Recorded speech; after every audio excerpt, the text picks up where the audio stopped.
My name is Sue, and I am a TB survivor. And I was introduced to the disease as a child when my father and news of my uncle dying of it. We know that my grandmother came to New Mexico for her health, as they used to say. And we're pretty sure that she had tuberculosis. We had to have chest x-rays, and I believe they were quarterly, and mine were always clear. I never showed signs of the disease. But when I was about 30 years old, I got a job in a hospital, and they required that I be tested for TB, and they had just started using the skin test. Mine was very positive. It was a huge walnut of a blister on my arm.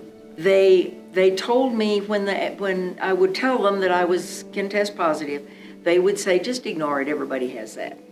And that happened year by year by year, over and over again. I was told, oh, that's not important.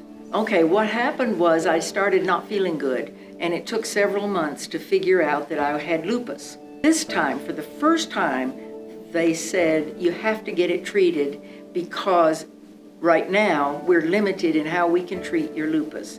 And the other medications could activate your TB, and then you would die. And they were very blunt like that. That's exactly what they told me, more than once. In my case, I didn't know why I was stalled, so I needed help. Hi, everybody. So without further ado, we will go ahead and get started. And Brenda is going to do our first case presentation. At that point, she developed a respiratory illness. So she was seen in the hospital between the end of February and beginning of March. So what we're talking about today is managing tuberculosis risks in transplant recipients. Next slide. So our objectives are to understand the risk of TB in what we call solid organ transplant patients, or SOT.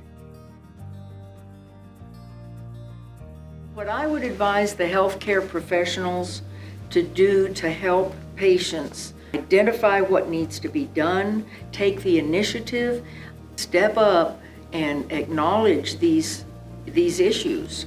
So I would say to anybody who's afraid of it, get tested and get the treatment and get on with it. And I'll tell you the truth, I was 75 years old before we decided to do something about it. That should not happen. Take my word for it, jump right in and get it done, because this has been very supportive and very helpful.